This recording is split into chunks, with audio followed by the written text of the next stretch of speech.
demographics, basically age, race, and gender. So I have kind of put down the various difference within the category. In terms of age, we took the very well accepted kind of age categorization, the baby boomers, the BB. Okay, that's by definition post World War II. So anything 1946 onwards.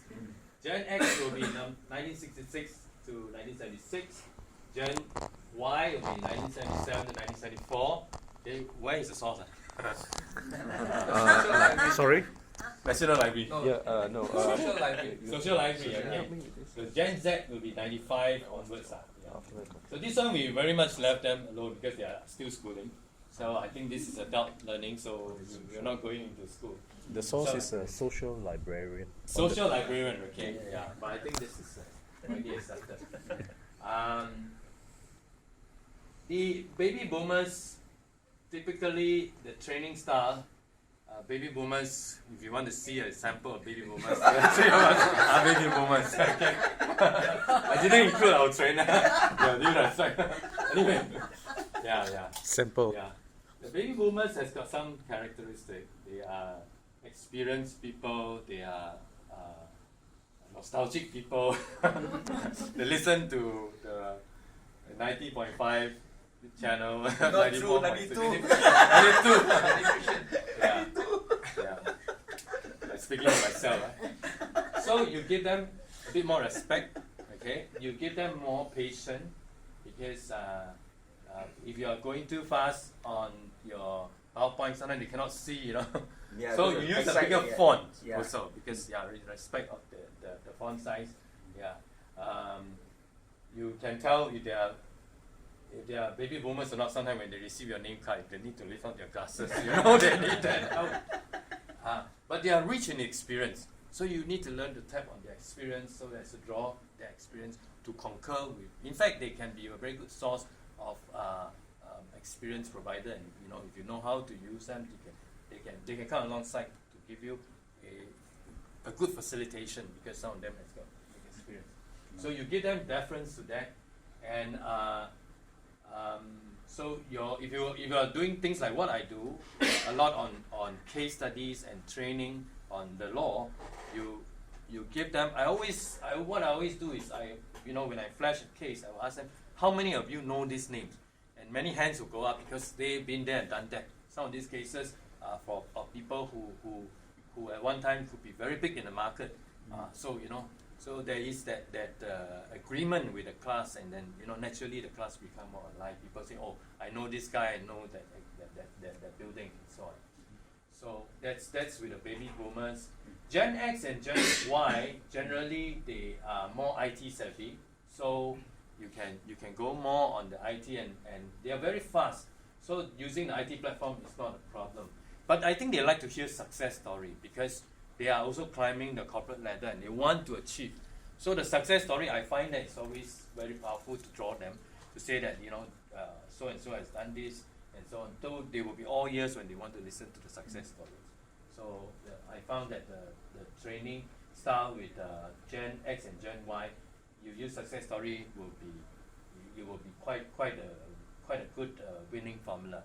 But sometimes with baby boomer, they'll come back and tell you, say, I know this guy, actually he's a crook, and so on and so forth. So instead of a success story, you say, But anyway, so that's... You got more story to tell you. Yeah. So my colleagues, do you have anything to add on this? No, I think so. Okay. Right. So in terms of race also, Singapore being multicultural and multi-religious society, generally I divide into this field. Okay. So if you are the same race, you can speak the dialect and all that. I think it is good because it evokes kind of an immediate response. Because some things you say in Hokkien, or you say in dialect, straight away they understand. So sometimes I also throw in some dialect so people will give me the smile. Okay. I think we have to be very careful of cultural differences and constraints. So sensitive to the race and do not use things that will evoke some kind of negative as well. So that's what I say. Okay, very quickly. Okay, I move on. Gender, male, female. Okay, I put in this category. I will explain that later. If you do not know, I will come to that. I will come to that. No, it's not it. It's not it. Okay, male and female differences. Actually, there are quite a lot, right? But sometimes we are not aware, right? So we have to be sensitive. I give you an example. I was telling my friends here that there were, because I work among the real estate people. So there was this guy. He's a very innocent guy. He's a nice guy. So he took a video clip and he sent it to a lot of people, and he thought it was a joke, you know. But some of the female colleagues come and complain to me, right, and say this is very offensive. Now what he sent was a video clip that's taken off from the YouTube, and this guy is probably an American, but he dressed in a turban and he come in like a guru, and he was trying to explain this word F-U-C-K.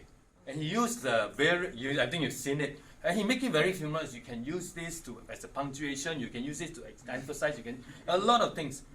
So the guys laugh about it. Right? I thought, it's not very good taste, but I laugh about it. But I didn't know it kind of very offensive to the lady. And I didn't know until I showed it to my wife. My wife said, hey, "This is very bad." And I realized, oh, okay. So what you think it seems to be a joke could be offensive to the other gender. Yeah. Especially those some of guys who have gone to the army. To you, this is like, nowadays you watch it in a movie. People cannot defend and say you're watching a movie. Sometimes use like punctuation, but it's still offensive. Okay. Now this one is, what is this? Okay, this is LGBT, stands for lesbian, gay, bisexual, and transsexual. It's a new term, but I see it more used now in the social media a lot.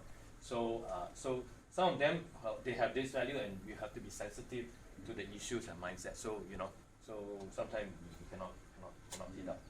So that's why Very good. Very, very good. The video, the original one, was an Indian professor, I think. Oh, he's the professor. He really, but he didn't wear the turban and all. It was an Indian, not a Singh, but he's an Indian professor, and he actually mentioned long ago, been around very long. Really humorous. If you take it in that light, don't get so sensitive about it. This inclusion of this is very, very good.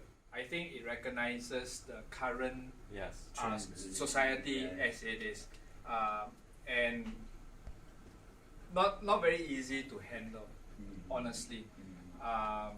But it is a good awareness.